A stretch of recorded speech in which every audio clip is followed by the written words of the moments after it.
प्यारे बच्चों, आज हमारा जो टॉपिक है वो है क्लोज पैकिंग इन सॉलिड्स। जैसे कि हम जानते हैं कि जो सॉलिड सब्सटेंस होते हैं उसमें जो कांस्टेंट पार्टिकल्स होते हैं they are very closely packed due to strong intermolecular forces of attraction. तो क्लोज पैकिंग से हमारा मीनिंग है कि जो कांस्टेंट पार्टिकल्स हैं वो कैसे अरेंज्ड हैं किसी क्रिस्टल में। क्लोज पैकिंग जब होती है तो कांस्टेंट पार्टिकल्स अपने आप को इस तरह से अरेंज करते हैं कि जो मैक्सिमम स्पेस है वो जितने भी उसके पास अवेलेबल स्पेस है उसको क्या करने की कोशिश करते हैं, ऑक्यूपाई करते हैं। तो क्लोज पैकिंग होती क्या है कि अरेंजमेंट है कांस्टेंट पार्टिकल्स की किसी क्रिस्टल में। इस तरह की अरेंजमेंट है कि जो मैक्सिमम स्पेस अवेलेबल है वो ऑक्यूपाई हो जाए कांस्टेंट पार्टिकल के द्वारा। तो क्लोज पैकिंग समझने के लिए आपको जो कांस्टेंट पार्टिकल्स हैं उनको एज ए हार्ड स्फीयर लेके चलना पड़ेगा। ये अजम्पशन है, अज्यूम किया गया है कि कांस्टेंट पार्टिकल्स चाहे वो एटम्स हों, चाहे वो आयन्स हों, जहाँ वो मॉलिक्यूल्स हों, वट एवर कोई भी कांस्टेंट पार्टिकल है उनको as a hard sphere consider किया गया है, ये अज्यूम किया गया है। क्लोज पैकिंग जो है वो हम स्टेप बाय स्टेप समझने की कोशिश करेंगे, starting from one dimension to finally हमने पहुंचना है 3D डायमेंशन में, जाने की 3 डायमेंशन स्पेस में पैकिंग कैसे हो रही है। तो पैटर्न स्टार्ट हमारा फर्स्ट डायमेंशन से ही हो जाएगा, 1 डायमेंशन से हो जाएगा। जैसे जहाँ पे हमने डायग्राम दिखाई हुई है आपके सामने ये है। तो सफ़ियर को आप कैसे अरेंज कर सकते हैं, इसके लिए मैं छोटा सा उदाहरण लूँगा। मान लीजिए आपका कोई एक दुकान है स्पोर्ट्स का, आपने मटेरियल वहाँ पे रखा है, दुकान पूरी खाली है और आपने एक ट्रक भर के वॉलीबॉल या फुटबॉल की गाड़ी मंगवाई है और आप चाहते हैं कि वो मैक्सिमम फुटबॉल जो है वो इस कमरे में आ जाएं। तो आप कैसे उनको अरेंज करेंगे? ऐसे तो नहीं आप फुटबॉल पकड़ के फेंकना शुरू कर देंगे कमरे में, जहाँ पढ़ते हैं पढ़ने दो। उस तरह से क्या होगा, जो स्पेस है वो काफ़ी ज़्यादा खाली बच जाएगी, जो है रैंडम जो है अरेंजमेंट होगी। सही मायने में आप क्या करोगे, एक फुटबॉल को पकड़ोगे तो कमरे के जो किसी एक कोने में जाओगे, वहाँ पे आप उसको प्लेस करोगे, फिर उसके साथ दूसरा फुटबॉल रखोगे, तीसरा फुटबॉल रखोगे, आप धीरे धीरे आप कहाँ पहुँच जाओगे, दूसरे कॉर्नर पे। तो एक हम आपके पास क्या बन जाएगी, एक रो बन जाएगी। आप खुद इमेजिन कर सकते हैं, आप कमरे में एक नुक्कड़ से, एक कॉर्नर से स्टार्ट हो जाइए, फुटबॉल रखते जाइए और दूसरे कॉर्नर पे पहुंच जाइए साइड के साथ चलते चलते। तो एक जो है एज तैयार हो जाएगा, जानिए एक रो तैयार हो जाएगी। जैसे ये रखा हुआ है जी, एक फर्स्ट सफियर है, फिर जो सेकंड रखा हुआ है जी, फिर थर्ड रखा हुआ है जी, फोर्थ रखा हुआ है। तो 1 डायमेंशन में इसके अलावा और कोई मेथड नहीं है, आपके पास एक ही चॉइस है, आप इसी तरह से सफियर को आपस में जोड़ सकते हैं, टच कर सकते हैं। तो इसमें एक और बात आपने नोट कर दी है कि जब हम 1 डायमेंशन में पैकिंग करेंगे, एक ही मेथड है इसी तरह से। फिर आपने एक बात और देखनी है कि कोऑर्डिनेशन नंबर आएगा बीच में। व्हाट इज कोऑर्डिनेशन नंबर, क्या होता है? तो कोऑर्डिनेशन नंबर आप किसी भी स्फीयर को पकड़ लीजिए, चूज, जैसे मान लीजिए मैंने इसको ले लिया, तो इसके डायरेक्ट टच में कितने स्फीयर्स हैं, इस स्फीयर को कितने स्फीयर सराउंड कर रहे हैं, 1 और 2। तो ये इसका क्या होगा, कोऑर्डिनेशन नंबर। तो कोई पूछे आपको 1 डायमेंशन में कोऑर्डिनेशन नंबर क्या होता है, तो आपने आंसर देना है कोऑर्डिनेशन नंबर 2 होता है। तो ये है आपका 1 डायमेंशन में क्लोज पैकिंग। अब हमने जाना है 2 डायमेंशन के ऊपर। तो आपने रो तो तैयार कर दी, आपने एक एक फुटबॉल रख दिया, एक लाइन तैयार हो गई आपके कमरे में। अब आप दूसरा फुटबॉल कहाँ रखोगे, जहाँ तो उसके साथ ही आगे रखोगे, जहाँ ऊपर रखोगे। चलिए हम ऊपर रखने की कोशिश करते हैं। अब ऊपर रखने के हमारे पास 2 मेथड्स हैं, वो आगे वाली हम स्लाइड में आपके साथ डिस्कस करेंगे। नेक्स्ट क्लोज पैकिंग इन 2 डायमेंशंस। तो जब हम एक रो हमारे पास तैयार हो गई, अब हमने सेकंड रो रखनी है, फिर तीसरी रो रखनी है, चौथी रखनी है। तो हमारे पास एक क्रिस्टल का प्लेन तैयार हो जाएगा बेसिकली, जिसको हम क्या बोलते हैं, क्लोज पैकिंग इन 2 डायमेंशन। अब इसको कैसे करना है, 2 डायमेंशन में हमने क्या करना है, जब सेकंड रो रखनी है तो हमारे पास 2 चॉइसेस हैं। एक को हम बोलते हैं स्क्वायर क्लोज पैकिंग और दूसरे को बोलते हैं हम हेक्सागोनल क्लोज पैकिंग। तो जो सब्सिक्वेंट रोज हैं, एक के ऊपर दूसरी, दूसरी के ऊपर तीसरी, उनको रखने के हमारे पास 2 मेथड्स हैं। एक को हम कहते हैं स्क्वायर क्लोज पैकिंग और दूसरे को क्या बोलते हैं, हेक्सागोनल क्लोज पैकिंग। चलिए पहले बात करते हैं स्क्वायर क्लोज पैकिंग क्या है। तो जब हम फर्स्ट रो के ऊपर दूसरी रो कैसे रखेंगे कि जो फर्स्ट रो के स्फीयर्स हैं दूसरी रो के स्फीयर एग्जैक्टली उनके ऊपर आ जाएं, जैसे यहाँ पे दिखाया गया है।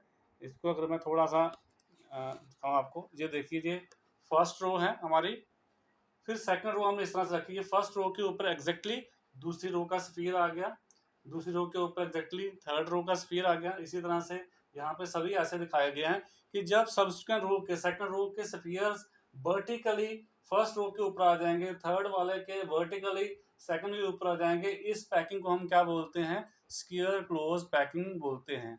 क्यों बोलते हैं इसका भी सोल्यूशन आपको बताते हैं कि इसको हम स्क्वायर क्लोज पैकिंग क्यों बोलते हैं। अब देखिए, यहाँ पे कोई भी आप सफियर उठा लीजिए, जैसे मैं इस सफियर की बात करता हूँ, ये इसका सेंटर है। इस सफियर को देखिए कितने सफियर डायरेक्टली टच कर रहे हैं, तो एक, दूसरा, तीसरा और ये 4 सफियर इसको टच कर रहे हैं। अगर इनके सफियर के सेंटर हम ज्वाइन करें आपस में, ये इसका सेंटर होगा, ये इसका सेंटर होगा, ये इसका सेंटर होगा और ये इसका सेंटर होगा। इसको अगर हम ज्वाइन कर दें तो हमारे पास क्या फॉर्म हो जाएगा? स्क्वायर फॉर्म हो जाएगा। वही हमने वहां पे लिखा हुआ है थ्योरी में, क्या फॉर्म होते हैं? स्क्वायर। इसलिए इसको हम क्या बोलते हैं? स्क्वायर क्लोज पैकिंग बोलते हैं। जहाँ पे हर सफियर जो है वो 4 सफियर को टच कर रहा है। तो स्क्वायर क्लोज पैकिंग में जब हम 2 डायमेंशन की बात करते हैं तो हर सफियर का कोऑर्डिनेशन नंबर कितना होता है? 4 होता है। अगर हम इस रो को क्या मान लीजिए, ए, सारे स्फीयर ए हैं, तो दूसरी भी ऐसे ही आ रही है, तीसरी भी ऐसे ही आ रही है, चौथी भी ऐसे आएगी। तो इसमें पैटर्न क्या रहेगा? ए ए ए ए ए पैटर्न। जस्ट हम 2 डायमेंशन की बात कर रहे हैं। एक ये तरीका है सफियर को अरेंज करने का। तो इसमें कोऑर्डिनेशन मैंने बता दिया आपको कितना है, 4 है। और इसमें स्पेस कितनी फिल होती है, याद रखना है 52.4% स्पेस है जो फिल होती है। ये स्पेस जो है ये खाली रह रही है, ये स्पेस खाली रह रही है, इनको हम क्या बोलते हैं? वॉइड्स बोलते हैं। जहाँ क्या बोलते हैं उनको? होल्स बोलते हैं। जहाँ उनको हम इंटरस्टिशियल साइड भी बोलते हैं। फिर हम बात करते हैं दूसरे मेथड की कि दूसरा क्या तरीका है जिसको हम क्या बोलते हैं? Hexagonal close packing. तो हेक्सागोनल क्लोज पैकिंग में हम जो सेकंड रो है वो इस तरह से रखेंगे कि जो सेकंड रो के सफियर्स हैं वो जो है वो फर्स्ट रो के जो डिप्रेशंस हैं उसके बीच में सिट होंगे, बीच में बैठेंगे। जैसे आपको मैं ये डायग्राम में दिखाता हूँ। ये डायग्राम हमने सेकंड डाली हुई है। ये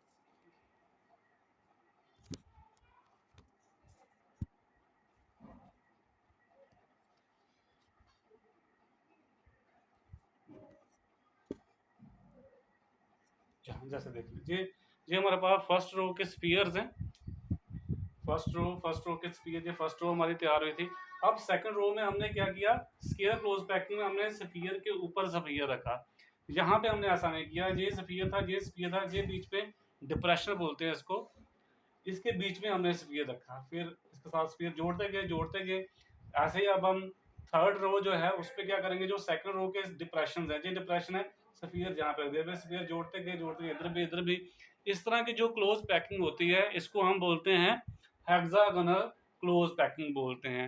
अब इसमें छोटी छोटी बातें नोट करनी है आपने कि इसमें इसको हेक्सागोनल क्लोज पैकिंग क्यों बोलते हैं। बेसिकली कोई भी स्फीयर आप उठा लीजिए, जैसे ये स्फीयर है, इसको हमने उठा लिया, इसके साथ कितने स्फीयर टच करें ये देखिए। अब ये 1 2 3 4 5 और ये 6, अगर इनके सेंटर आप आपस में ज्वाइन करते हो, 6 स्फीयर इसको टच करें, जाने की अगर आप हेक्सागोनल क्लोज पैकिंग देखो 2 डायमेंशन में, उसमें हर स्फीयर को 6 स्फीयर टच करेंगे। स्फीयर मतलब पार्टिकल।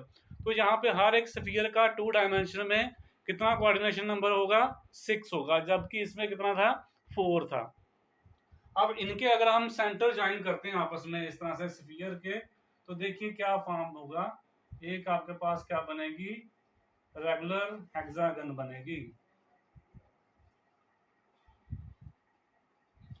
तो अगर हम हर एक स्फीयर जो टच कर रहा है इस पैकिंग में किसी पर्टिकुलर स्फीयर को, अगर उनके स्फीयर के सेंटर हम ज्वाइन करते हैं तो हमारे पास क्या बन रही है? रेगुलर हेक्सागन बन रही है। इसलिए इसको हम क्या बोलते हैं? Hexagonal close packing. ये जो क्लोज पैकिंग है स्क्वायर क्लोज पैकिंग के मुकाबले में ज़्यादा एफिशिएंट है, मेथड है। इसमें इसमें आपको मैंने बोला थ्योरेटिकली तो हम देखेंगे 74% क्लोज पैकिंग होती है इसमें, थ्योरेटिकली अगर आप निकालेंगे फार्मा लगा के, बट प्रैक्टिकली इसमें कितना स्पेस ऑक्यूपाइड होती है, 52.4% होती है। इसी तरह से अगर इसमें आप थ्योरेटिकली निकालो तो 91% से ऊपर स्पेस जो है वो ऑक्यूपाइड होगी, बट प्रैक्टिकली जब हम देखते हैं तो इसमें कितनी स्पेस ऑक्यूपाई होती है, नियर अबाउट 60.4% स्पेस इसमें ऑक्यूपाई होती है। बट स्केल क्लोज पैकिंग के मुकाबले में हेक्सागोनल क्लोज पैकिंग जो है वो ज़्यादा एफिशिएंट मेथड है, क्योंकि इसमें ज़्यादा स्पेस ऑक्यूपाई हो रही है। तो ये थी 2 डायमेंशन में 2 तरह की पैकिंग, एक थी स्केल क्लोज पैकिंग और दूसरी थी हमारी हेक्सागोनल क्लोज पैकिंग। तो बाकी मैं इसके आपको नोट्स भी भेजूंगा। अब इसमें आप और क्या करना, हम हमने जाना है 3 डायमेंशन के ऊपर। अल्टीमेट हमारा जो एम है वो है 3 डायमेंशन के ऊपर हम क्लोज पैकिंग कैसे करेंगे। तो 3 डायमेंशन में एक तो आप ये वाला पैटर्न अडॉप्ट कर सकते हो, जहां आप ये वाला अडॉप्ट कर सकते हो, बट हम जैसे जानते हैं कि ये वाला मेथड ज़्यादा एफिशिएंट मेथड है, तो जनरली हम इसको अडॉप्ट करेंगे। इसको भी कर सकते हैं, अगर हम इसको अडॉप्ट करते हैं, यानी कि ये हमारे पास लेयर बन गई इस तरह से, हमारे पास स्फीयर है, स्फीयर स्फीयर स्फीयर एक रो, फिर दूसरा स्फीयर, तीसरा स्फीयर, इस तरह से दूसरी रो, फिर चौथी रो, ऐसे करके करके एक हमारे पास लेयर बन गई है, जहाँ मैं कह सकते हैं ऐसे एक प्लेन बन गया, जैसे एक दीवार है ऐसे प्लेन बन गया, जहाँ ऐसे मान लो फर्श बन गया। अब फर्श में एक लेयर तैयार हो गई है, अब हमें सेकंड लेयर रखनी है। तो फर्स्ट लेयर तैयार करने के लिए आपने 2 मेथड अडॉप्ट किए, जहाँ तो स्केल क्लोज पैकिंग की होगी, जहाँ आपने क्या की होगी, हेक्सागोनल क्लोज पैकिंग की होगी। अब आपने सेकंड लेयर कैसे रखनी है, उसके लिए आपके पास 2 मेथड्स हैं, जहाँ तो आप ये वाला अडॉप्ट कीजिए, जहाँ ये वाला कीजिए। तो जनरली हम कौन सा अडॉप्ट करते हैं, ये वाला। अगर हम ये वाला अडॉप्ट करते हैं, सेकंड लेयर में भी, थर्ड लेयर में भी, फोर्थ लेयर में भी यही चलता जाएगा, तो सिंपल क्यूबिक यूनिट सेल बनता है जाके। तो जो क्रिस्टल का स्ट्रक्चर वो सिंपल क्यूब बनेगा। इसको हम बाद में भी डिस्कस करेंगे। अभी फिलहाल हमारा जो फोकस है वो रहेगा कि सेकंड लेयर, थर्ड लेयर में हम कौन सा पैटर्न फॉलो करेंगे। जनरली हम फॉलो करेंगे कौन सा, हेक्सागोनल क्लोज पैकिंग का, जो हमने 2 डायमेंशन में किया है। कारण इसका एक ही है कि इसमें जो एफिशिएंसी है, इसमें जो स्पेस फील्ड होती है वो ज़्यादा होती है as compare to square close packing वाला जो पैटर्न है। बाकी मैंने बता दिया कि अगर इसमें जो हम इस रो को क्या बोलते हैं, जो फर्स्ट रो है हमारी, इस रो को हम ए से लिखते हैं, ये आ जाएगी हमारी बी, और ये हमारी आ जाएगी ए। थर्ड रो और फर्स्ट रो जो है वो एक दूसरे के वर्टिकल एक दूसरे को अलाइन करेगी, इसलिए पैटर्न क्या रहेगा, ए बी ए, आगे ऊपर जाके एक और रो ए बी पैटर्न रहेगा इसमें। तो जैसे इसमें क्या सभी ए रहेंगे, यहाँ पे इसमें क्या रहेगा, ए बी पैटर्न रहेगा। अब हम बात करेंगे 3 डायमेंशन में पैकिंग कैसे करनी है, कौन सा मेथड फॉलो करते हुए, हेक्सागोनल क्लोज पैकिंग वाला मेथड फॉलो करते हुए। तो 3 डायमेंशन में हम मैंने आपको पहले ही बोला कि 2 तरह के आप पैटर्न अडॉप्ट कर सकते हो, जहाँ तो स्क्वायर क्लोज पैकिंग वाला, जहाँ आप कर सकते हो कौन सा, हेक्सागोनल क्लोज पैकिंग वाला। तो अगर हम कौन सा square close packing pattern adopt करते हैं, जब हम सेकंड लेयर बनाते हैं, थर्ड लेयर बनाते हैं, तो हमें क्या मिलेगा, ऐसा मिलेगा कि जो स्फीयर ऑफ अपर लेयर है वो एग्जैक्टली कहाँ पे आ जाएंगे, जो नीचे वाली लेयर है उसके ऊपर एग्जैक्टली आ जाएंगे, यानी कि वर्टिकली अलाइन कर जाएंगे। तो इस क्लोज पैकिंग में जो स्फीयर्स होंगे हर एक लेयर्स के, वो वर्टिकली एक दूसरे के ऊपर होंगे, सेकंड वाले फर्स्ट के ऊपर, थर्ड वाले सेकंड के ऊपर, फोर्थ वाले थर्ड के ऊपर। तो vertically as well as horizontally क्या करेंगे, अलाइन करेंगे। तो इसमें पैटर्न क्या रहेगा, ए पैटर्न रहेगा, और जो हमारा क्रिस्टल लैटिस बनेगा उसमें यूनिट सेल कौन सा बन जाएगा, सिंपल क्यूबिक यूनिट सेल। जैसे कि मैं आपको डायग्राम में अभी दिखाऊंगा कि किस तरह का पैटर्न रहेगा, वो डायग्राम फिगर नंबर 4 है। तो इस तरह का आपको इसमें पैटर्न मिलेगा, आपको जैसे इसमें ये बुक में डायग्राम ड्रा की हुई है, बिल्कुल इस तरह का आपको पैटर्न मिलेगा, ये वाला जो दिखाया गया है। इसमें देखिए स्फीयर जो फर्स्ट रो लेयर के हैं, सेकंड लेयर के एग्जैक्टली उनके ऊपर हैं, थर्ड वाले एग्जैक्टली उनके ऊपर हैं, और अगर आप सभी स्फीयर जो हैं आप ज्वाइन कर दो, simple cubic unit cell form होगा इसमें। अब हम दूसरा पैटर्न करेंगे, जिसमें हम कौन सा अडॉप्ट करेंगे, हेक्सागोनल पैटर्न 2D वाला। तो बच्चे सेकंड लेयर में हमने जब रखनी है फर्स्ट लेयर के ऊपर, तो आपने गौर करना है, यहाँ पे देखिए फर्स्ट लेयर जो बनाई हुई है हमने, इसको देखिए ध्यान से। ये फर्स्ट लेयर जो है, इस पे हमने 2 तरह के जो हैं वॉइड्स हैं। ये वॉइड्स क्या होते हैं, जो एम्प्टी स्पेसेस होती हैं इनको हम वॉइड्स बोलते हैं। ये यहाँ पे वॉइड है, ये वॉइड है, ये वॉइड है, ये वॉइड है। जब हम पैकिंग करते हैं, जो स्पेस खाली बच जाती है उस स्पेस को हम क्या बोलते हैं, वॉइड्स बोलते हैं। तो यहाँ पे देखिए फर्स्ट लेयर के वॉइड्स हैं, ये ए से लिखा है मैंने, फिर ये ए से लिखा हुआ है, फिर ये मैंने ए से लिखा हुआ है, फिर ये मैंने ए से लिखा हुआ है, और ये बी से लिखा है, ये बी से लिखा है, ये बी। ऐसा क्यों किया है? क्योंकि जिनके वॉइड ये ट्राइंगुलर शेप है, इनको ट्राइंगुलर वॉइड बोलते हैं। तो इनके जो वो है वर्टेक्स है ट्राइंगल के नीचे की तरफ है। जितने भी ए वाले वॉइड हैं सबके वर्टेक्स नीचे की तरफ हैं और बी वालों के ऊपर की तरफ हैं। अब आपको सेकंड लेयर में दो चॉइसेस हैं, जहां तो आप वॉइड ए भर सकते हैं, जहां आप वॉइड बी भर सकते हैं, वो आपकी अपनी चॉइस है। तो सेकंड लेयर में जाने के लिए आपको दो ऑप्शंस हैं, either you can place sphere on void A और ऑन वॉइड बी। ये आपकी अपनी मर्जी है, जैसे मर्जी कीजिए, दोनों में एक जैसा ही पैटर्न मिलेगा आपको। तो चलिए हम इसमें क्या करते हैं, ए वॉइड को कवर करने की कोशिश करते हैं क्या होता है। तो आप आपकी अपनी मर्जी है, मैंने पहले बोल दिया, जहाँ बी ऑक्यूपाई कर लो, जहाँ ए कर लो। तो मैं ए से स्टार्ट करूंगा पहले। तो सेकंड लेयर तैयार करते हैं, जो आपको मैं नेक्स्ट डायग्राम में दिखाता हूँ कैसे होगा। उसको मैं रेड कलर से सफियर बनाऊंगा। चलिए अब हम बात करते हैं कि 3D में हम जब सेकंड लेयर रख रहे हैं, तो मैंने आपको पहले ही बताया कि दोनों में से एक वॉइड आप ऑक्यूपाई कर सकते हैं, जहाँ तो ए कर सकते हैं, जहाँ बी कर सकते हैं। तो मैंने यहाँ पे ये रेड कलर के सफियर बनाए हुए हैं। ये जो है ये सेकंड लेयर के सफियर हैं, और कौन सा वॉइड हमने ऑक्यूपाई किया है, ए ऑक्यूपाई किया हुआ है। जो ए वॉइड था ये 2D में क्या था, ट्रायंगुलर वॉइड था। अब देखिए इसके ऊपर एक स्फीयर आ गया है रेड कलर का, फिर आगे पैटर्न वही रहेगा, स्फीयर के साथ स्फीयर जोड़ते जाइए। फिर आपने सेकंड जो रो है सेकंड लेयर की, वो वैसे ही बंद करनी है जैसे फर्स्ट लेयर बनाई है। आपने कहाँ पे रखना है, बिटवीन द डिप्रेशन। तो आप देखेंगे अल्टीमेटली सभी ए जो वाइड्स थे फर्स्ट लेयर के, वो ऑक्यूपाई हो गए हैं। अब देखिए इसमें जो बी था फर्स्ट लेयर का, वो अभी ऑक्यूपाई नहीं हुआ है। अब इस बी को अगर आप गौर से देखें, तो इस बी वाइड को 6 जो स्फीयर हैं वो टच कर रहे हैं। 3 फर्स्ट लेयर के, जो एक ब्लू कलर का, ये दूसरा ब्लू कलर का, ये तीसरा ब्लू कलर का, और 3 ऊपर वाले लेयर के कौन से, ये एक रेड कलर का, ये दूसरा रेड कलर का, और ये तीसरा रेड कलर का। अगर आप इन सफियर्स के जो सेंटर्स आपस में ज्वाइन करोगे, तो आप देखेंगे हमारे पास कौन सी ज्योमेट्री बनेगी, ऑक्टाहेड्रल ज्योमेट्री बनेगी। तो इसी वजह से ये जो वी वाइड है, अब इसका नाम चेंज हो जाएगा 2D में आके, 2D से 3D में जब आएगा, क्योंकि 2D में जो ट्रायंगुलर वाइड को हमने बी नाम दिया था, अब ये ट्रायंगुलर वाइड नहीं रहा, अब ये बन गया ऑक्टाहेड्रल वाइड। तो इसको हम डिनोट करेंगे डी से, जैसे मैंने जहाँ ऊपर लिखा हुआ है, ये इसको डी से लिखा हुआ है। इसी तरह से जो ए वाइड था, अब ये फिल हो गया है, पर पहले ये 2D में ट्रायंगुलर वाइड था, क्योंकि 3 इसको जो थे स्फीयर टच कर रहे थे। अब फोर्थ स्फीयर भी आ गया है ऊपर इसके। अब इसमें अगर हम इनके स्फीयर्स के सेंटर को ज्वाइन करेंगे, तो इसकी शेप टेट्राहेड्रल बनेगी। तो देखिए यहाँ पे दो तरह के वॉइड बन गए आपके पास। 2D में एक ही टाइप का वॉइड था आपके पास, ट्रायंगुलर वॉइड, पर 3D में आके दो तरह के वॉइड बन गया। एक बन गया आपका टेट्राहेड्रल वॉइड, जो अभी फिल हो गया है, और दूसरा खाली बचा हुआ है, वो कौन सा है, ऑक्टाहेड्रल वॉइड।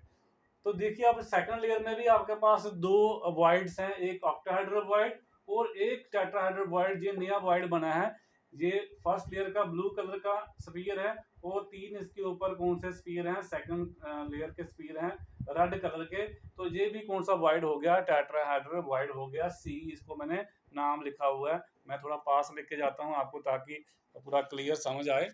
तो ये देखिए आप,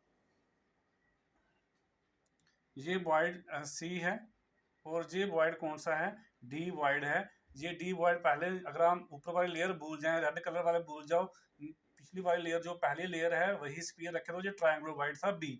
अब इसके ऊपर सेकंड लेयर के स्फीयर्स भी 3 आ गए हैं, तो इसका हमने नाम चेंज कर दिया डी।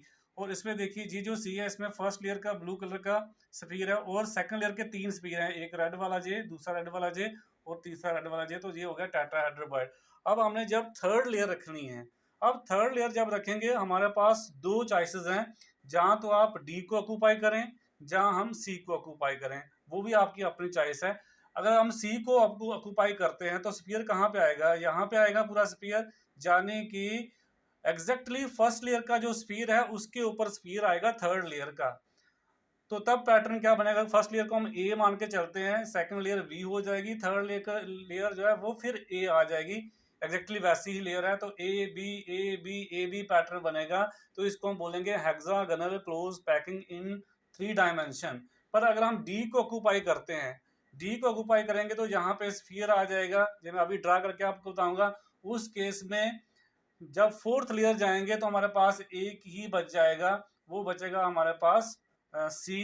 तो जब सी को ऑक्यूपाई करेंगे तो फोर्थ लेयर के स्फीयर फर्स्ट लेयर के बिल्कुल वर्टिकली अलाइन हो जाएंगे। तो फिर पैटर्न आएगा, फर्स्ट लेयर ए, दूसरी बी, तीसरी सी, फोर्थ जाके सेम लेयर आएगी, तो A B C A B C A B C pattern आएगा। तो उसको हम बोलते हैं cubic close packing in 3 dimension. दोनों ही क्लोज पैकिंग, चाहे एचसीपी हो, हेक्सागोनल क्लोज पैकिंग हो, चाहे क्यूबिक क्लोज पैकिंग हो, दोनों ही पैकिंग जो है वो इक्वली एफिशिएंट हैं। दोनों 74% स्पेस ऑक्यूपाई करते हैं। दोनों में कोऑर्डिनेशन नंबर भी स्फीयर का सेम है, दैट इज 12 है। कोई आपको पूछता है कि 3 डायमेंशनल पैकिंग में किसी भी स्फीयर का कोऑर्डिनेशन नंबर कितना होता है, तो आपने क्या आंसर देना है? आपने देना है आंसर 12। कैसे 12? एक लेयर के स्फीयर जो होंगे वो हर एक स्फीयर जो है वो 6 स्फीयर के साथ टच करेगा, जैसे पहले ही हमने बताया जब हमने 2D पे गए थे। अब उस लेयर का स्फीयर कोई भी उठाइए, 6 तो अपने लेयर के उसके स्फीयर टच कर रहे हैं, 3 उसके ऊपर वाले लेयर के करेंगे और 3 स्फीयर उसके नीचे वाले लेयर के करेंगे। तो आपके पास क्या बनेगी ज्योमेट्री, जो कोऑर्डिनेशन नंबर सारी, वो बनेगा 12 बनेगा। अब हम यहाँ पे पहले सी ऑक्यूपाई करके बताएंगे, फिर आपको करके बताएंगे डी डायग्रामेटिकली धीरे धीरे।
तो जहाँ पे देखिए हमने जो पहले हमने बोला आपने फर्स्ट लेयर बनाई हमने ब्लू कलर से।